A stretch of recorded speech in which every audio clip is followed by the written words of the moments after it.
magnified or encouraged to continue on this path. The Most High is with us, family. I'm not worried about anybody else. The Most High is with us. Um, so today, what we're going to do, and again, I don't think it's going to take that long, but I'm not in a rush. But I don't think it's going to take that long. This is going to be an interlude to oaths and covenants, and again, all praises to the great I am. It was inspired by a Shamaria's class last week, going over and he's just really getting to the. I mean, it's kind of hard for me because I know where we've been talking about. We've been having these conversations for years now, so I know where he's going, and I'm just we want everyone to be on the same page. So that's why we take our time because if you a doctor has to break down things into layman's terms for his patients. A doctor can't come in there with a bunch of Greek terms and like you have incopatitis, and it's like what? Like, what? Am I going to live or die? So that's what we're trying to do. We're trying for those who are new or still coming along. We're trying to slowly show you how to build the cases, how to find your witnesses, and how to put you have to put the whole picture together. So that's why, but I know where he's going. And as I'm listening to the class, I just like, man, this is beautiful because what he's doing, and actually, if you're listening, we're pretty much almost identical for what we're saying. But oaths and covenants is just rehearsing the oaths and covenants we have coming to us, but it's all prophecy. Oaths and covenant is all prophecy. So once you, first of all, learn the prophecies and understand the prophecies, no one can lie to you anymore. No one can lie to you anymore. And that's the beauty about learning prophecy. So that's what we're going to do today. We're going to just take an interlude and go over the benefits of learning the benefits of prophecy, and we're going to show you a live example how learning prophecy helps you to weed out other religions. But when I show you this example today, it's going to be like the tip of the iceberg. Once you show how to, once you are, it's like that old adage they got. You give a man a fish, he'll eat for a day. But if you teach a man to fish, he'll eat for a lifetime. That's what I'm going to try to do today. If the Most High be with me, I'm going to try to show you how to fish, how to use prophecy to filter the New Testament. Because once you learn prophecy, you can filter the letters, and you can see that is off. That's not in line with prophecy. So either Paul was off, or somebody came behind Paul and butchered his work. Those are the only two results. And I hopefully I'm not disrespecting the elder because my wife was my wife was joking with me last week. To my, you ain't gonna be part of the part of the 144 or something. She was saying. I'm like, nah, I know I ain't gonna be part of them. But shoot, at least I would have come in after Paul or Peter or one of them, So I'm not trying to disrespect Uncle Shawal. Either he was, because they didn't understand everything right away. Even Messiah told them, like Messiah told Peter, told Kappa, when thou art converted. So Messiah knew that they didn't, even though they was rocking with Messiah and they was going around with Messiah, Messiah knew they didn't truly understand things yet. So it could be very well that Paul wrote some things that was wrong because he didn't have the understanding yet. Or it could be people have come after him and greatly altered his letters. Because when you go away from prophecy, that's where the buck stops. Once your writing, once your doctrine contradicts prophecies, me and you can't walk hand in hand no more. So today's Kathab reading, I don't know, Nariah, you free or you at the JO?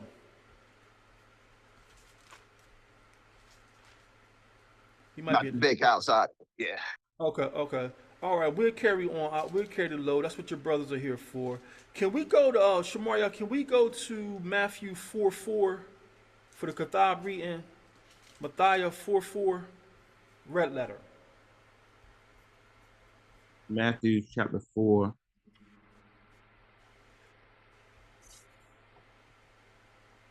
Matthew chapter 4, verse 4. But he answered and said, It is written, man shall not live by bread alone, but by every word that proceedeth out of the mouth of Yahweh. So if you have your hard copy, this is red letter. So the Christian tradition is the red letter in the book is Messiah's quotes, and I believe it. I'm still, I guess I got that some of that Christianity still in me. So when I see red letter, I really believe it's Messiah talking, and Messiah here says, Shemaria, what you say? Something ain't sound right. Can you read that again? But he answered and said, It is written, man shall not live by bread alone, but by every word that proceedeth out of the mouth of Yahweh, Out of the mouth of me. of God, of Allahayim. So here's the Messiah saying that man should not live by bread alone, but every word that comes from Abba. So if he's saying that you should live by words that come from Abba, and he's not saying that you should live by my words, how can Messiah be the Most High? Just pointing these things out. That's what we say. We call learning something on the way to learning something. He's always he Messiah Yahawashai is always referring back to his Father. And here in Matthew 4, he said, It is written.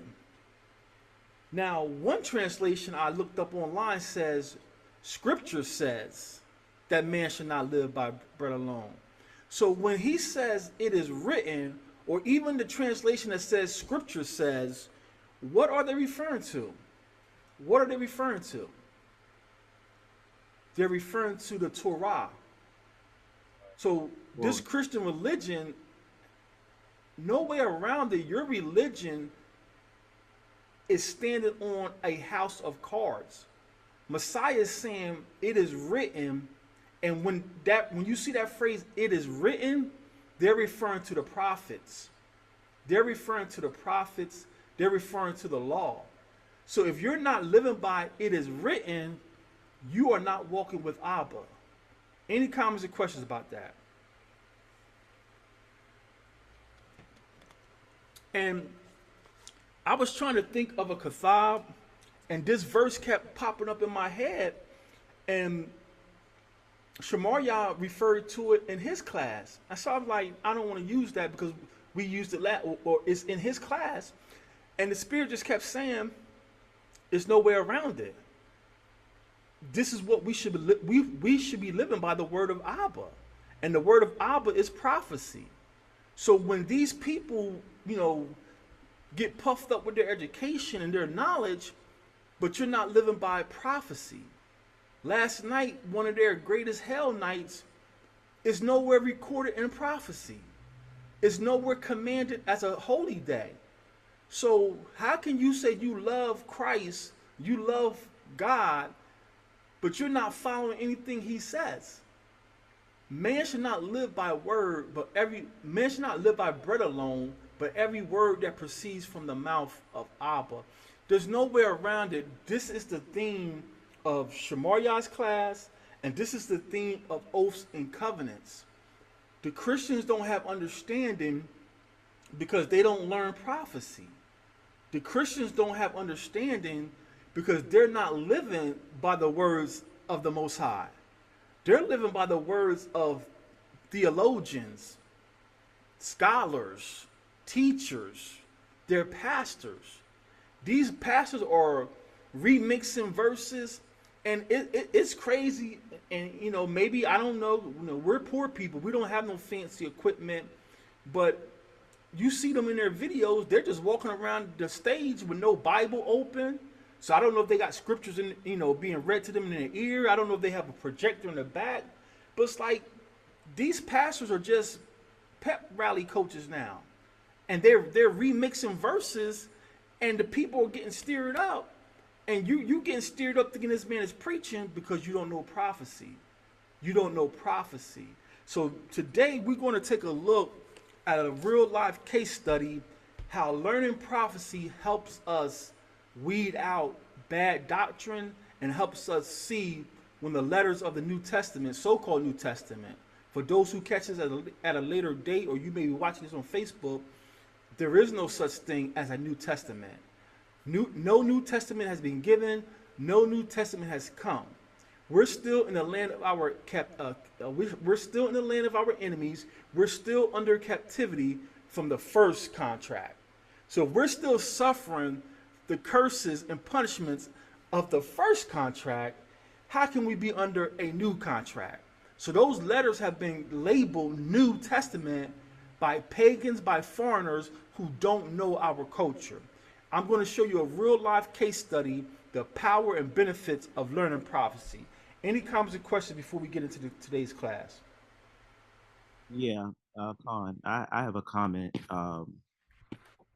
Something you had just mentioned about pep rallies and things like that with the Christians, and it just made me think, because I had seen a video maybe a month back or so, or a few weeks, and then I think maybe Naraya, somebody sent me a video.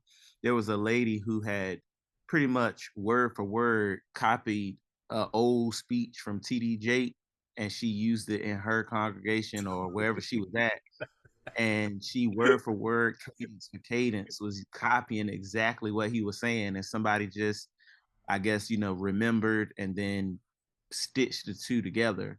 So that's one. But also two, I was gonna say, I think there was a YouTube video where, bruh, I guess they was exposing the situation going on with the church in Georgia or whatever the case may be. But um a lot of times, like me and you and Naraya, everybody that fellowships with us, we agree on most things. Um, but when you teach and then I teach, things may the doctrine is gonna be the same, but it doesn't sound anything alike. It's not like I'm coming in behind you and then I'm not saying all your jokes or all the way that you speak. So it don't sound like a repeated speech that would be with the same cadence, the same flow. Then they would even do a different cadence and a different flow, uh, but they're saying it in the same order and in the same information. And then that's because they go to, like, one of the brothers. He's a brother, but he don't believe. The head of that church, and his whole theology and doctrine come from um, that evangelical mega pastor Ron Parsley or whatever his name is, and he has a Bible school. So you notice if you watch Parsley's sermon and then you watch the other brother's sermon, it's like everything in exact order is saying the same thing, except maybe one of them may do it with a different flair. And I feel like that's probably the biggest issue, or one of the biggest issues, just in relation to what you were saying about not having going over the scriptures, not and not having Bibles in their hands, and just being like a pep rally, because they just pretty much sit down in their schools and then learn that it's this way, and then they just teach them to preach it in that way. So that's what I wanted to say.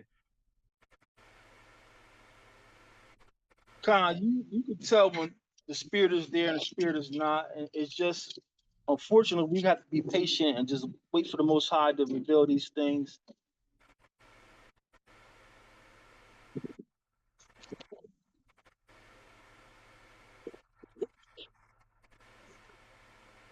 One second, my Shabbat. Bear with me 1 second.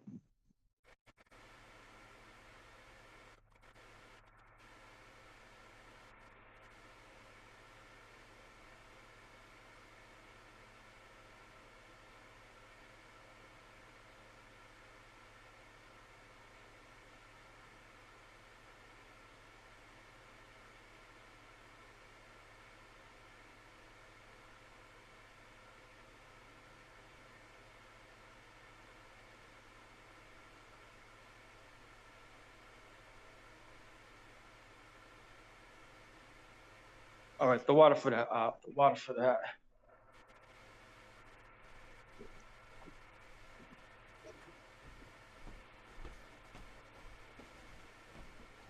Anybody else have something before we get started? Anybody else?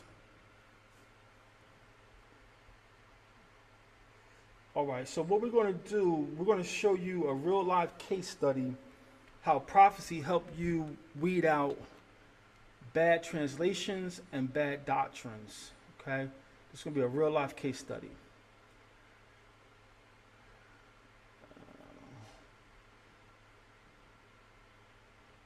So, this is the benefits of prophecy. The benefits of prophecy, and this is the reason why the religious people, Christians, whoever you want to call them, this is why they don't have any understanding, because they don't understand prophecy.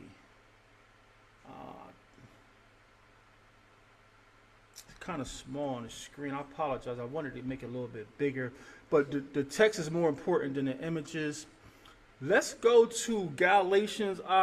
Let's go to Galatians chapter 3, and let's start at verse 18, one of their favorites. Galatians 3 and 18.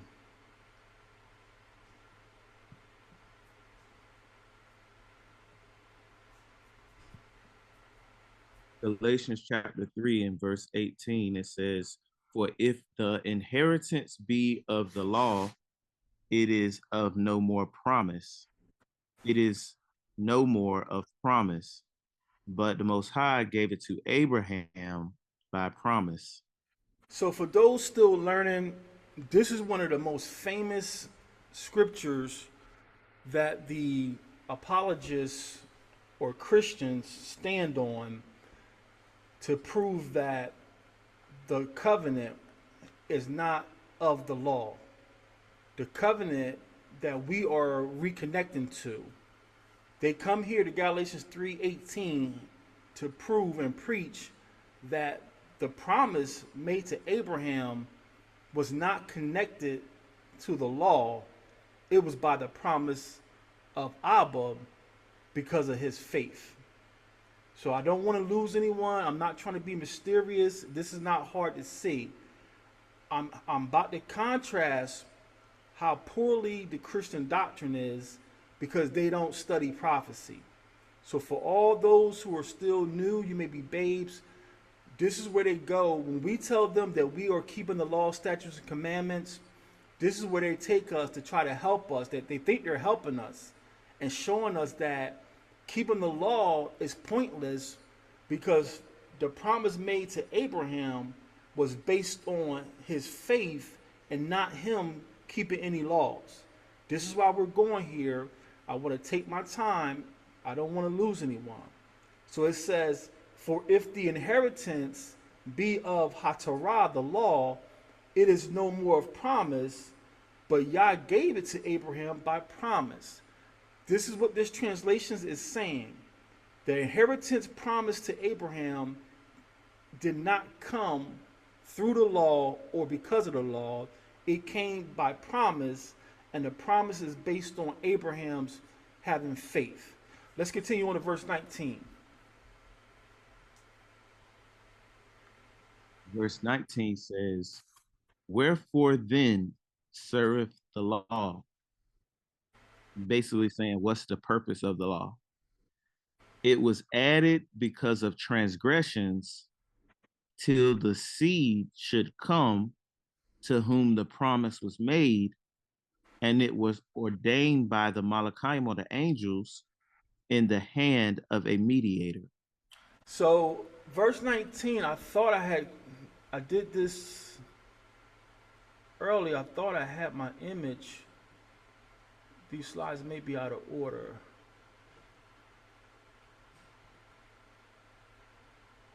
Okay, the slides are out of order for some reason.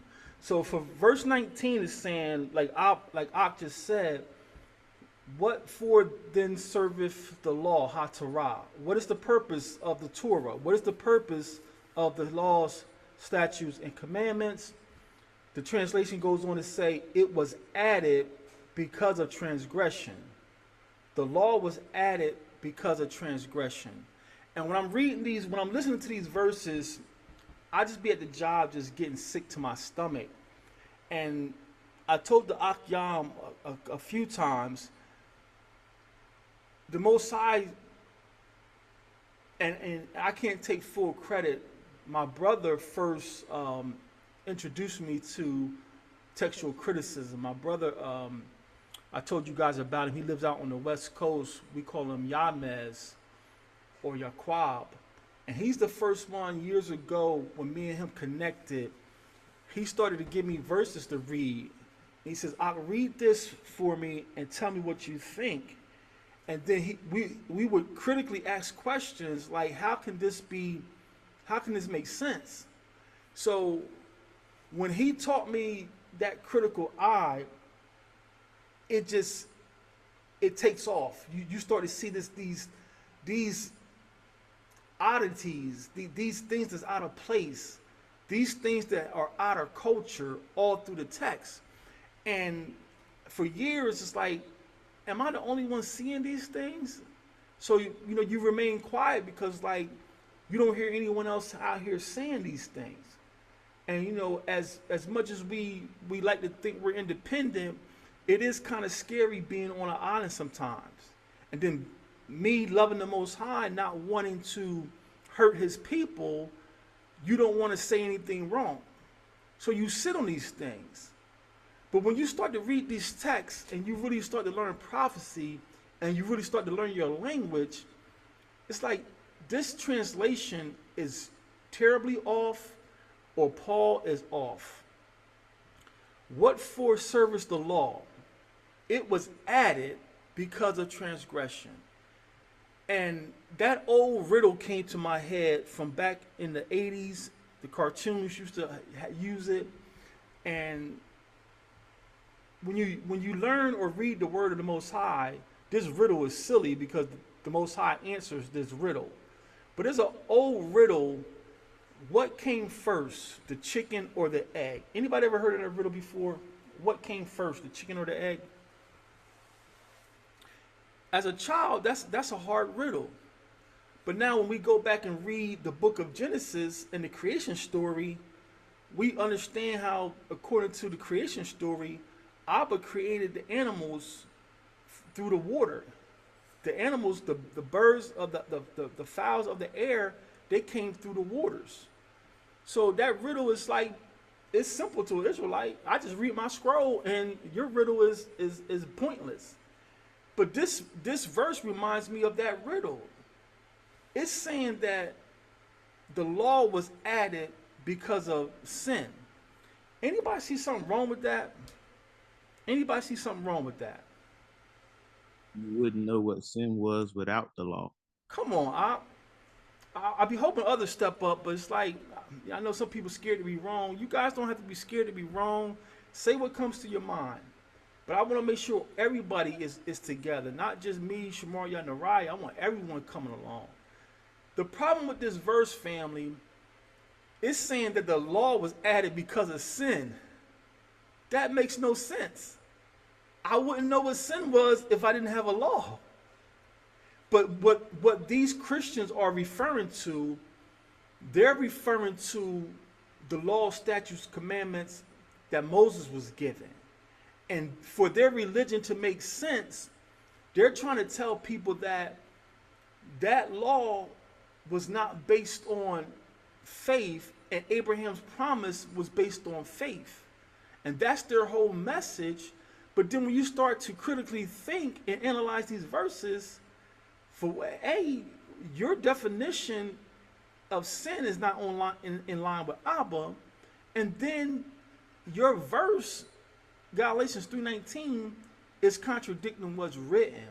So it says that Abraham's inheritance is not based on law, but based on promise. So let me see if I can get the right order. Let's go back to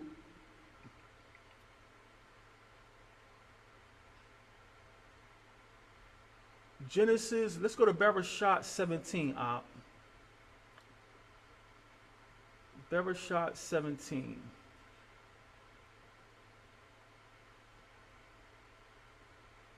Bereshit 17, verses 10 through 14. Bereshit in the beginning, in the head. Bereshit 17, 10 through 14. Let's see if Galatians 3:19 lines up. Let's see if it lines up.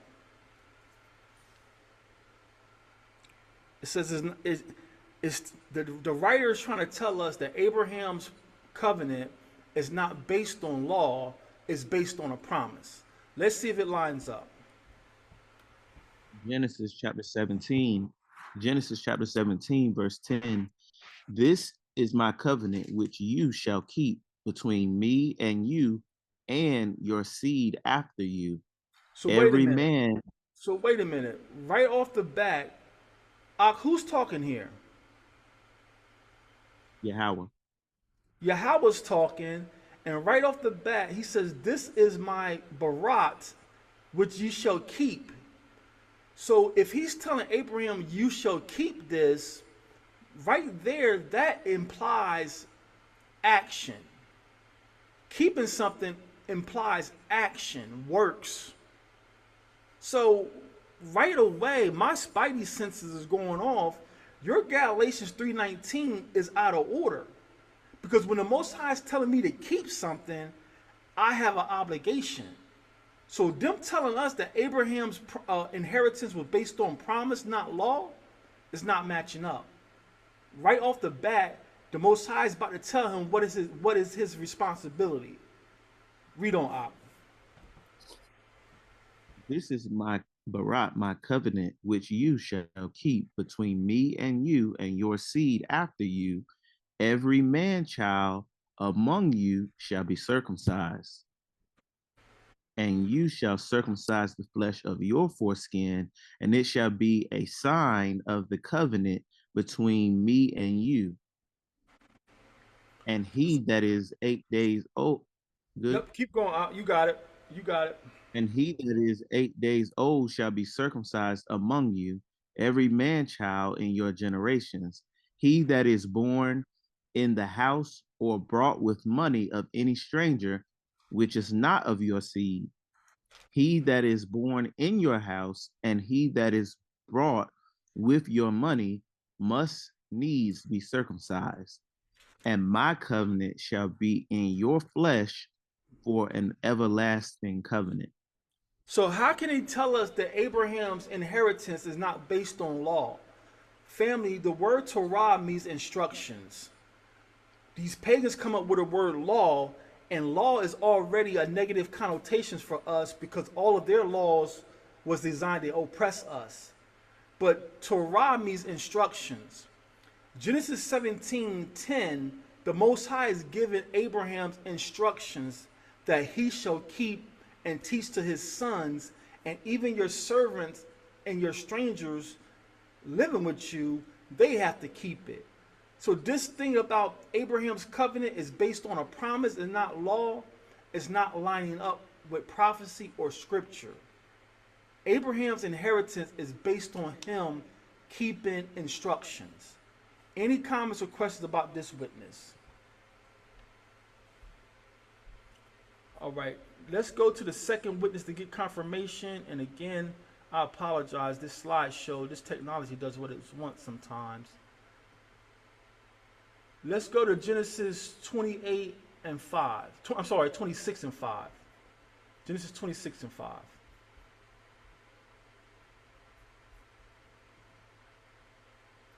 Genesis 26 and 5 says, because Abraham obeyed my voice and kept my charge, my commandments, my statutes, and my Torah. This is the father talking to Isaac now. And the father is telling Isaac, Yatazak, because your daddy, Abraham, he obeyed, kept my commandments. So how can you take us to Galatians 3:19 and tell us that Abraham's inheritance is not based on instructions? This is how this religion of Christianity is able to dupe people, because they don't learn prophecy. They're told just have faith and focus on Jesus. And while they got you focusing on this fictitious character named Jesus, you're missing the true promise of the Most High. You're missing your true inheritance. Our true inheritance is based on obedience. So this Galatians 3:19, I've been sitting on this for months. I had it written down on a sticky on my desk for months, just waiting on opportunity to share. And again, listening to Shamaria's class about the Gentiles, it just, the Most High put it together. It was the perfect time to show how spend more time in prophecy and no one can lie to you. Abraham's inheritance that he was promised, it came with conditions. Every male child has to be circumcised, even your servants. And now Genesis 26:5 give us even a clearer picture. Abraham kept law, statutes, and commandments. Abraham kept law, statutes, and commandments. Now again, the Christian religion, they're pointing to Mount Sinai. That's what they're trying to get people away from. You don't need the laws and statutes given on Mount Sinai. That was just a temporary schoolmaster. But Abraham is before Mount Sinai. Abraham predates Sinai. How did Abraham know the law, statutes, and commandments? It's the same way Noah knew how to separate the clean and unclean animals. Noah is eons before Moses. And Noah's assignment was take the unclean animals by sevens or something and take the clean by twos, or vice versa. My point being, Noah knew commandments and Abraham knew commandments before Mount Sinai. So how can Galatians 3:19 tell us Abraham's promise ain't based on instructions? This is the false doctrine of the church. This is why you have to learn prophecy so no man can lie to you ever again. Any comments or questions about that witness? If I could just comment real quick, I just wanted to reiterate what you just said because it's so powerful, at least to me. I'm here at work and it's still hitting me heavy in regards to it. You know, them saying that the law was just a schoolmaster, but like you said, Abraham predated Mount Sinai and he still received the same law or instruction by circumcising his child and everyone who was in his house. That's in the Torah as well. So, you know, that's a powerful witness the way you put it. And I just hope people caught what you really said. All praise to the great I am, and the text is cohesive. Abba doesn't change. I'm the same today, yesterday, and forevermore. So all the generations were receiving the same laws, statutes, and commandments. Adam passed it down to his sons. His sons passed it down to their sons. And now Moses' generation was just getting a refresher course of how the Most High wanted us to be. And now because the world is more populated and now we've been blending with the Gentiles, Father had to get more explicit. Don't lay with an animal as you lay with a woman. Like, who have you been around? Like, what? I got to tell you not to lay with an animal as you do a woman? Who have you been around? That's because we have been learning the ways of the heathen. So Moses' generation, the Most High had to get more restrictive because y'all really been out of pocket. Let me reel y'all back in because y'all are my people. All praise to the great I am. The water for that. So that's just a real life example how you use prophecy to extract the lies of those letters. So either Paul was off with Galatians 3:19, or those Christian translators have taken his letters and altered them for their benefit. Because Paul took stripes for this work, because Paul was blinded, and I don't think he would ever do anything like that on purpose, I'm going to lean more towards the latter, that the Christian theologians, once they got their hands on those translations, they altered it to fit their religion.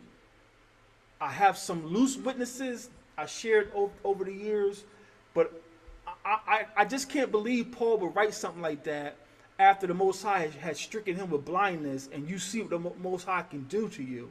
I don't think Paul is going to contradict our prophecies like this. So I really think, again, this is not to go too deep.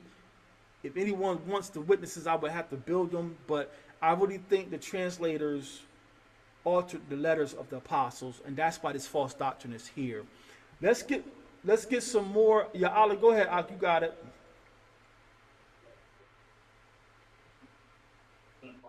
Under captivity, like in that time, like so, like that's why he was. That's why they were writing all those, Jesus Christ, God, Lord, all that stuff. Because like, yeah, I really feel that he couldn't write what he wanted to because of the captivity. But yeah. I couldn't hear you. You was breaking up for most of that. So Oh, can you hear me now? yeah, calm. Okay. I was saying like during those times, Paul and they were under Roman captivity, and like all those letters they were translated into their tongue, not our tongue. So like even if he wanted to write the right thing, I don't think those elders back then would have let him. So like then again, like I would not. Yeah, that's all I got. But Yeah, our elders were very strict men, and even speaking the wrong thing can get a grown man popped in the mouth. And when you start coming against what Moses was given, the elders is not going to play with you like that. So I really believe that it was pagans coming years later. And again, I could take my time. I did it years before. I do have some research that the pagans, the pagan Christians, they got their hands on the letters, and I have some research. But just to continue on with this, so we're not too much longer, let's get some more meat why prophecy helps you. Prophecy helps you understand when a text is off or you're hearing false doctrine. Let's go to one of our favorite staples now. 2 Ezra 8. Let's go to 2 Ezra 8 and 37. And this is one of our staples. Where's my I want my physical. Oh, here we go.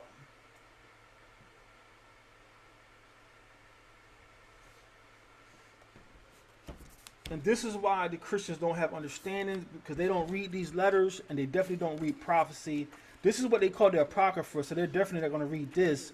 The Apocrypha doesn't fit their religion, it doesn't fit their theology, so that's why they don't feel the need to read 2nd Ezra. But let's read what 2nd Ezra says. And for those who are unaware, this is the same Ezra that appears in the Masoretic as Ezra. It's the same person, same prophet. 2nd Ezra chapter 8 and verse 37. Then answered he me and said, Some things have you spoken aright, and according unto your words it shall be. So for the sake of time, I cut it short. But go back.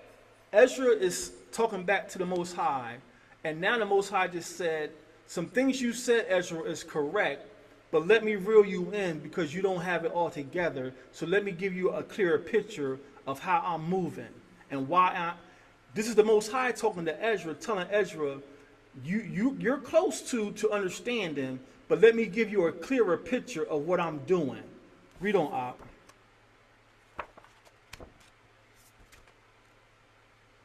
Verse 38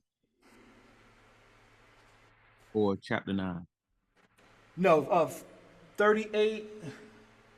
Yeah, we're going to keep going down. We're going to run into chapter 9. I'm sorry, Ak, the water for that.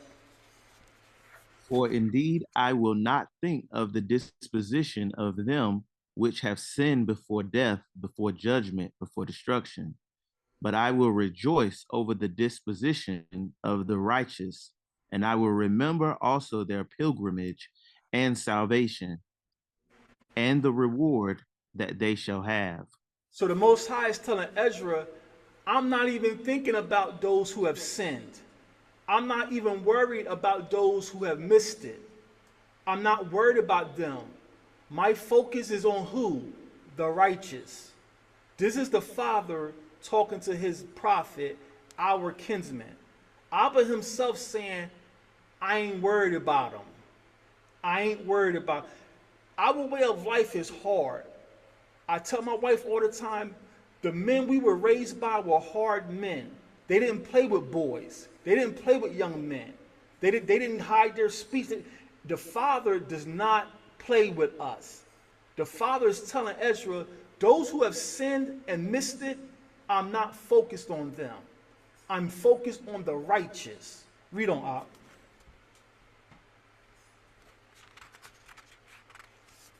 Like as I have spoken now, so shall it come to pass.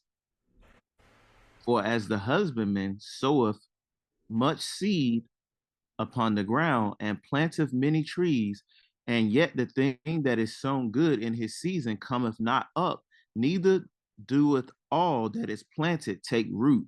So the Most High is using farm analogy, agricultural analogy, because that's what we come from. We were agricultural people. He's telling Ezra, just like when y'all plant all those seeds, not all the seeds take root. So you plant a lot of seeds, hoping that you get enough to have a good harvest to survive. But every seed that you plant is not coming up. So it's going to be in the earth. Every seed I plant, every human I create is not going to take root. Every human that comes on this earth is not going to take root. Let's read on. I'm getting ahead of myself. Even so is it of them that are sown in the world, they shall not all be saved. He's making it plain. The Most High don't give us riddles. When the Most High starts talking to us, it's plain. He made that analogy about the farmer planting seeds. Now he tells you that's how it is with the people on earth. Everybody on earth is not going to be saved. I don't care. Me and my wife talk all the time. It hurts us because we know a lot of people who are, air quotes, good, do good things for people. I have a neighbor, man, he's the best neighbor I ever had. Sometimes I joke with my wife, he scares me, he's so nice. But just being, air quotes, good is not enough. You have to be good by the Most High standards. So that's why, like Solomon says, knowledge increases sorrow. Because we know a lot of good people, we work with a lot of good people, got good hearts, but because they have not taken root, they're not going to be saved. They don't understand that Halloween is not fun. Halloween is sin. They don't understand that Thanksgiving is not a feast day. Thanksgiving is not a holy day. So being good by man's, our standards, is not good according to the Most High. So the Most High is telling Ezra, just like there's I forgot what they count up to, what it says, like 300 billion people on earth. Most High says not everybody's going to be saved. Not everybody's going to be saved. Read on. Anybody comments or questions? Read on, Op. Yeah. If I could, I apologize, but I want to just be a testimony to what you just said. Brother Yahawashai and I were just talking literally right before the class, and he had made a comment about, somebody that he cares for, and he was like, and Joel, you're my witness. Yahawashai, you're my witness. He said he's got a good heart, but they just don't understand. And I literally said what you just said. I referenced Yahawashai when he was called good by the young rich ruler, and Yahawashai said, "Why are you calling me good? There's none good but one, and that's Yah." So, it's what the world sees as good and what the Most High sees as lawful or obedient, and that's two completely different things, because we know, according to our culture and our text, that the law is good. The Most High's word and His ways are good, Come on now. and anything outside of that is folly. Come on now. That's just emotionalism. So I just wanted to be a witness to that. And for you, Brother Ya'ala, this is how the Most High confirms that He is with us. We were just talking about this a few minutes ago, and here it is. I haven't talked to Abijah about any of this, but look at how the Most High just confirms things. So I just want to praise the Most High for that, but I'll yield. Praise the Most High, man. Kal Yadallah Yahweh. These are praise break moments, man, because again, the Most High is with us. And it's like uh, that old saying, when you compare yourself to crap, you're going to shine.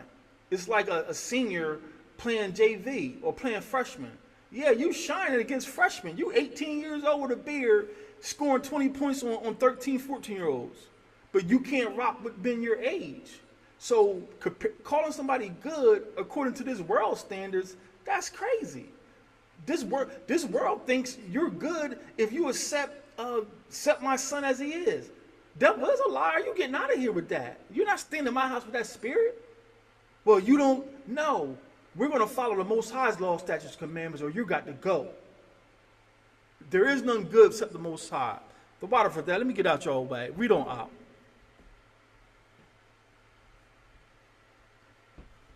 Verse 42.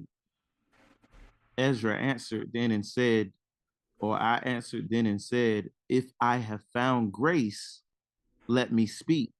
Like as the husbandman's seed perisheth, if it come not up and receive not the rain in due season, or if there come too much rain and corrupt it, even so perish man also, which is formed with your hands, and is called thine own image, because you are like unto him, for whose sake you have made all things, and likened him unto the husbandman's seed.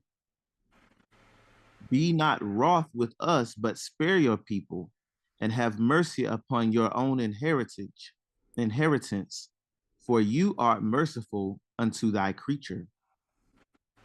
Then he answered me and said, things present for the present, and things to cometh for such as be to come.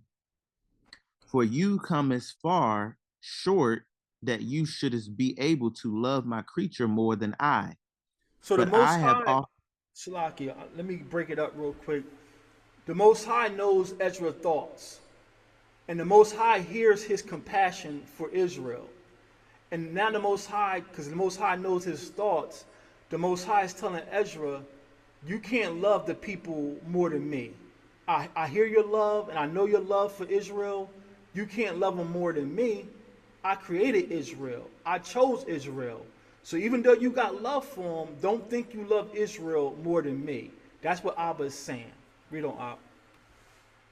47, for you come as far short that you shouldest be able to love my creature more than I, but I have oftentimes drawn near unto thee and unto it, but never to the unrighteous.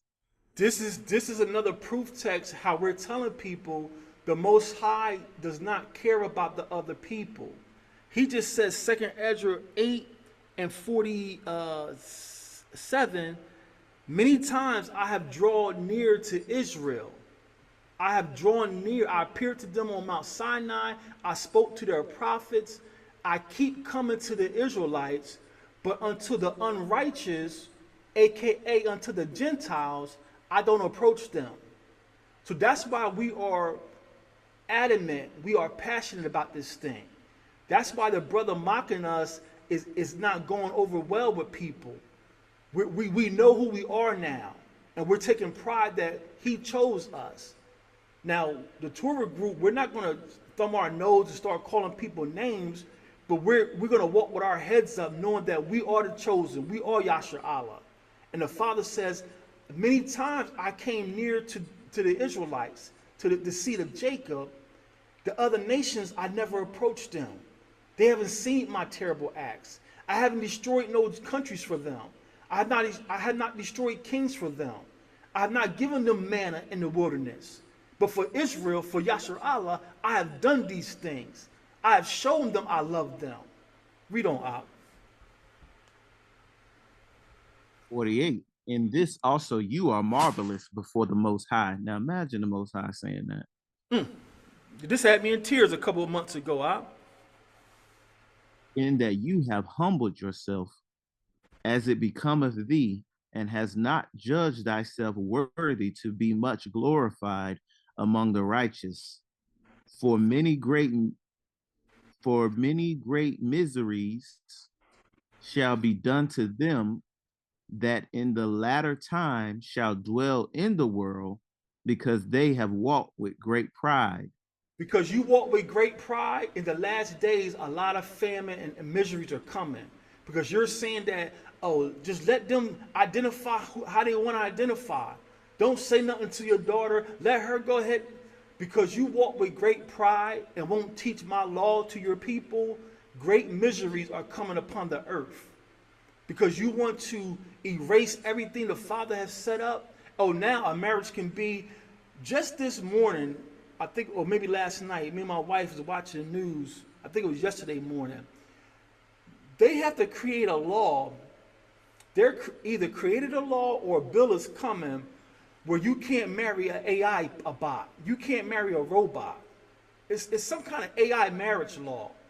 And I said, what the world is going on? People are trying to marry their AI person they're creating. This is the pride that people are walking in. And many of the Most High's chosen is getting caught up. Just like yesterday, we had people who are really the chosen seed of Israel not knowing it, but you still call yourself a Christian, but you dressing up for Halloween. How the world did that make sense? Please tell me how you put Christ in Halloween. So now because these people are walking in great pride, the Most High is going to bring great misery upon their head. Read on out. But understand you for yourself and seek out the glory for such as be like you.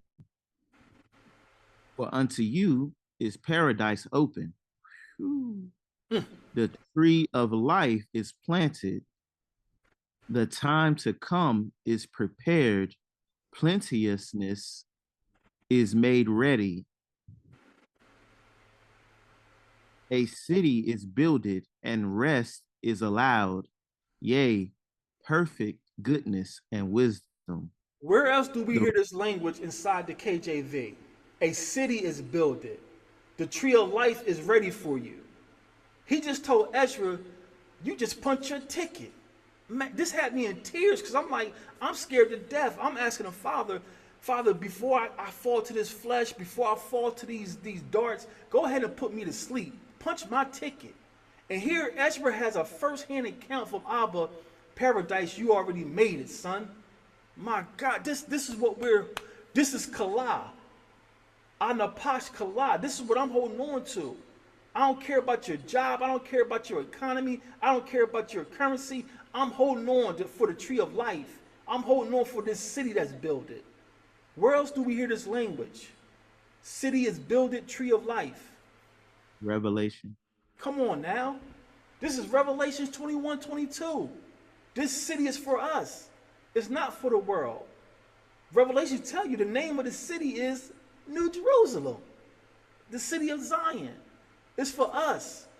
If we return to the law, statutes, and commandments, we have treasures not of this world, but it's going to be physically in the world. That's that Christian three-card money.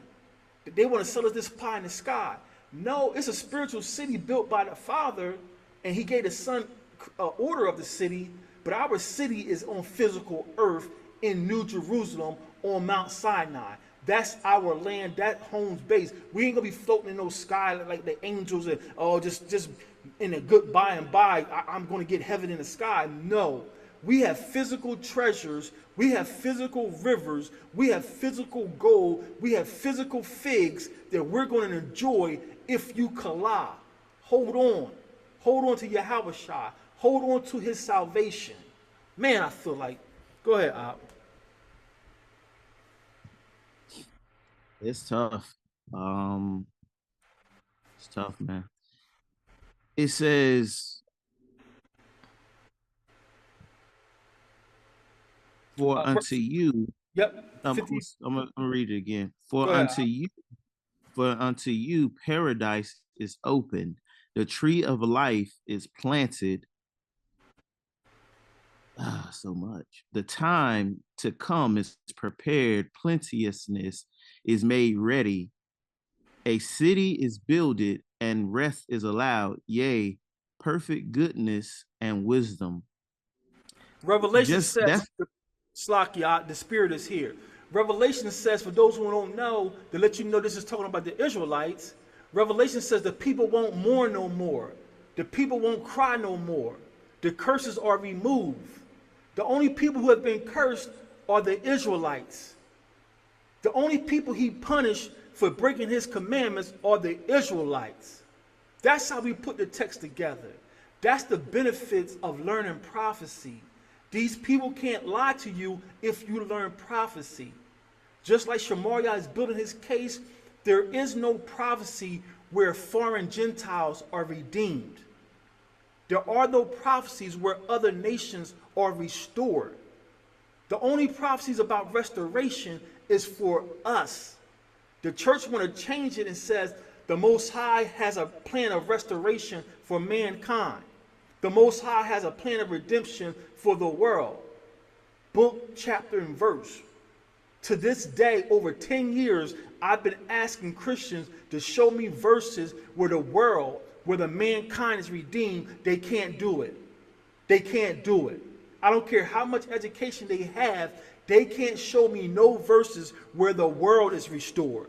But I can show you plenty of verses where Israel is restored. Israel is placed back on their feet. Israel is the great and seated army. Israel got this world in an uproar right now. Because we're challenging these people, prove your religion, prove your theology, and they can't do it. The Most High is back with his people. Kaya Dala Yahawah. Read on, Ab. I was going to say too, this is a proof. This is just a witness to add the tree of life is planted, about the leaves feeding the nations and those nations being Israelites, because the Most High is telling Ezra here that he's made it in and he's not concerned with the unrighteous. So it's just a little small witness for that. 53, the root of evil is sealed up from you. Weakness and the moth is hid from you, and corruption is fled into hell to be forgotten. Sorrows are past, and in the end is showed the treasure of immortality. So because of that, therefore ask no more questions concerning the multitude of them that perish, for when they had taken liberty, yet they despised the Most High, thought scorn of his law, and forsook his ways. The Most Moreover, High, they have the Most High just told Ezra, listen, Ezra, stop worrying about the unrighteous.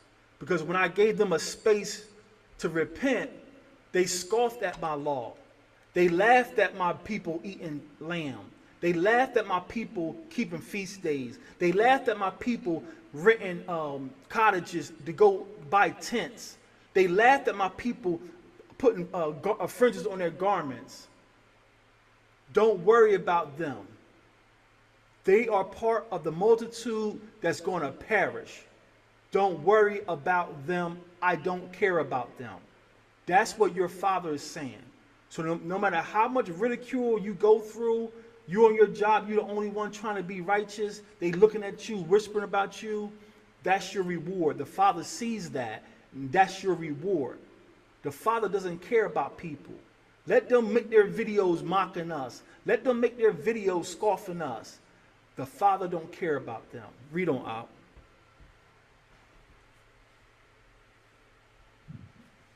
Verse 56 again, for when they had taken liberty, they despised the Most High. For when they had taken liberty, they hated the Most High, thought scorn of his law, and forsook his ways. Moreover, they have trodden down the righteous and said in their hearts that there is no God. There is no Elohim. Yea, knowing that, and yea, that knowing they must die. That Come verse on. right there, even Trump, he said on a video, he said, I know I'm not going into heaven. He said, I know I'm not going to heaven. They know. Yea, knowing, and yea, that knowing they must die. Go ahead. Read on. You got it. And for as the things I said before shall receive you, or shall you receive, so thirst and pain are prepared for them. For it was not his will that men should come to nothing, but they which be created have defiled the name of him that made them, and were unthankful unto him which prepared life for them. Therefore is my judgment now at hand. These things I have not showed unto all men, but unto you and a few like you. Then answered I and said, Behold, O Yahweh, now has you showed me the multitude of wonders which you will begin to do in the latter times, but at what time you have not showed me. So the father is having a personal, intimate conversation with Ezra, and he's giving Ezra more understanding. I chose y'all to be my people. I cleaned y'all up. I gave y'all wonderful things, and your people have scorned my law. And how we know he's only talking to Israel because he only gave the Israelite the law. So when he say that the world, like the text, these translations play with these words. So you may read a translation that says, the world has scorned my law. And when you read a translation that says that the world has scorned my law, or the people have scorned my law, we know that contextually that's supposed to be Israel, because Israel are the only people who were given the law. So that's how you have to be very abreast of prophecy, and you have to constantly stay in this word. More importantly, you have to pray, fast, and study. If it's mentioned in the law, it's not the world. The world is not in covenant with Abba. So when Abba says they have scorned my law, it's not the Romans, it's not the Russians, it's Israel. Israel, I don't care what you say. I'm having Thanksgiving. I don't care what you say. This pork is good. You got to admit it do smell good. Yeah, I admit the way we chef it, our people know how to chef it up.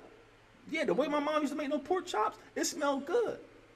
But now, all praise to ABA YAH, I know I'm in covenant with Abba, and he says that I can't have that.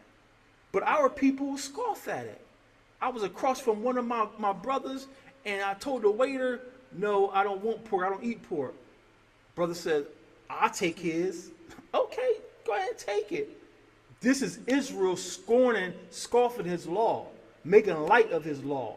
So this is what he's about to do to the people. He's going to sort the Israelites. He's going to sift the Israelites and get a righteous seed out of the Israelites.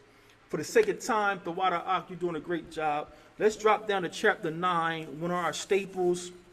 2nd Ezra 9 and verse 17. This is going to be good. This is going to be good.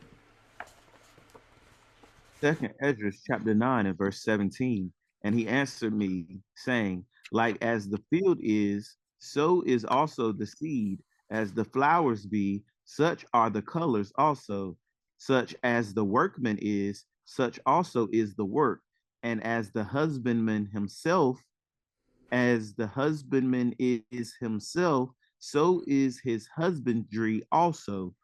For it was the time of the world. 18. And now when I prepared the world, which was not yet made, even for them to dwell in that now live, no man spoke against me. For then everyone obeyed. But now the manners of them which are created in this world that is made are corrupted by a perpetual seed, and by a law which is unsearchable rid themselves. So I So created I this world, Slakia. The Father is saying, I created this world. And at first, no one disobeyed. At first, everyone was walking in line, but now there's been a corruption by a perpetual seed. A perpetual seed is corrupting what I've created, so now I have to come up with a remedy. This perpetual seed is corrupting my creation, so now I have to come up with a remedy. This is what the Father's about to tell us. Read on, Op. So I considered the world, and behold, there was peril because of the devices that were come into it. And I saw and spared it greatly, and have kept me a grape of the cluster and a plant of a great people.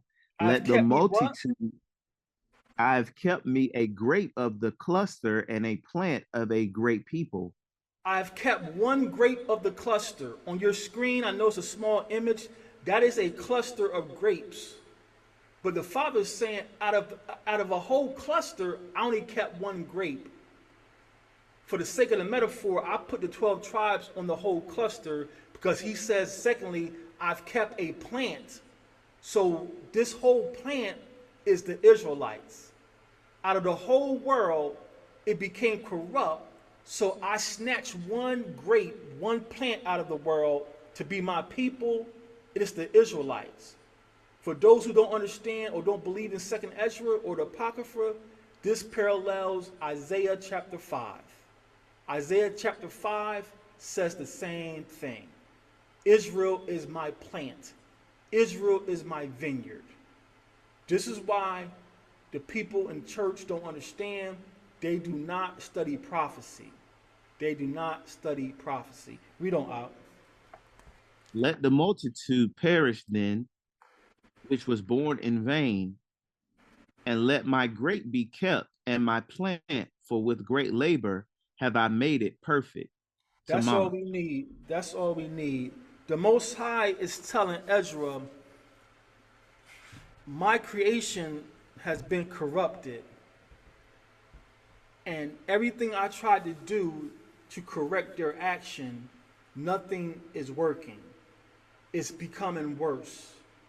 So now, because of their stiff-neckedness, because of their disobedience, I just set apart one cluster. I just set apart one cluster. So the Most High said, let the others, let the multitude perish, because they were born in vain. Mashapak, I know it's hard to hear these things. I know because all that love doctrine in the church, some of the Israelites even preach this love. And I guess the love is supposed to cover things, but now you don't have no order. Now you just want to teach love, but you can blend religions. As long as you're wearing fringes, let's love and we can shout and speak in tongues. That's what got us in trouble in the first place, trying to blend the Most High's covenant with other religions. The Most High said these people were born in vain. So everybody yesterday who called themselves Christians, putting on rabbit ears and all these outfits, they could be your family. They very well may be your children. It's possibly they were born in vain. And I know it's hard to hear. It's even, as a father, it's even hard for me to think. But this is the people we are. The Most High, and many times he told, when Aaron's sons offered that strange fire before the Most High, they offered some fire in a way the Most High didn't tell them, and the Most High killed them instantly. And the Most High told Aaron, don't mourn for them. That's hard. Lot's wife, y'all know it, don't look back. She looked back, Lot felt that hand stiffen up. Lot let the hand go. Lot didn't look back. Ezekiel's wife died. Most High said, don't mourn for her. So I'm like, whoa, that's hard. That's hard. Broad is the way to destruction, family. Narrow is the straight way. This path we're going back to Zion, even with this awakening, all these people you see on Facebook sharing stuff, it's still going to be a sifting. That's why I fast and pray so hard, because I don't want to lose it. I don't want to come this far and fall off the wagon. Prophecy is going to guide us. Your family and friends who can't see this, I guarantee you, turn on some church tomorrow. Or go to some church tomorrow. Go back to your old church tomorrow. I'm willing to bet you 9 times out of 10, that sermon tomorrow would not have anything to do with prophecy. It's going to be, Jesus loves you no matter what. how to get your prayers answered, reason why you're struggling financially, they're not going to be studying. I guarantee you, they're not going to be studying prophecy tomorrow. And that's why they have no understanding. That's why your family and friends are looking at us weird, talking behind our backs. They don't learn prophecy. That religion is based on a pie in the sky imagination of pagans. That religion is based on fairy tales. So hopefully today someone saw a live example how us going through prophecy helps weed out bad doctrine. This thing about Gentiles becoming one with Israelites, it doesn't match prophecy. This prophecy in 2nd Ezra 9, the Father says, I've kept one. So this is, I'm telling you, the beauty about Shemariah's series, trying to help people see, you have to really weed that word Gentile. You have to really weed it out. And prophecy helps you do that. There is no prophecy where, like Nariah put in there, Nariah put in the chat, real bloodline Gentiles were never in covenant with Abba. So if you were never in covenant with Abba, how can you be part of redemption plan? So this is the beauty of really learning prophecy. That Galatians 3:18 through 19 telling us that Abraham's promise wasn't based on the Torah is false doctrine. Abraham's inheritance is all based on keeping the Most High's instructions. Keeping the Most High's instructions. So that's all I had. I just thought the Most High was with us, and it was a wonderful thing how, like, listening to Shamaria's class, it just hit me like this prophecy helps us see the Gentiles too. So Mashapah, as these days grow darker, stay in the prophets. Yes, I want to know the things they got or trying to do in this world, just so I stay abreast. But focus on the prophecies more than their votes, more than their policies. The promises we have coming to us has nothing to do with the White House. So if you feel that spirit of fear coming on you, read the prophecies. If you feel that spirit of doubt, whatever it is, anxiety, read the prophecies. And that's what picks me. I'm not saying I'm batting 100. I have some days where it's like, okay, it's getting kind of shaky. And when I feel that spirit trying to overwhelm me and bring me down, I put the prophecies on. I put psalms on. I listen to the brothers' music. And the Most High give me my relief. So that's all I had, family. This is the benefit of learning prophecies. Any comments or questions about what we went over today?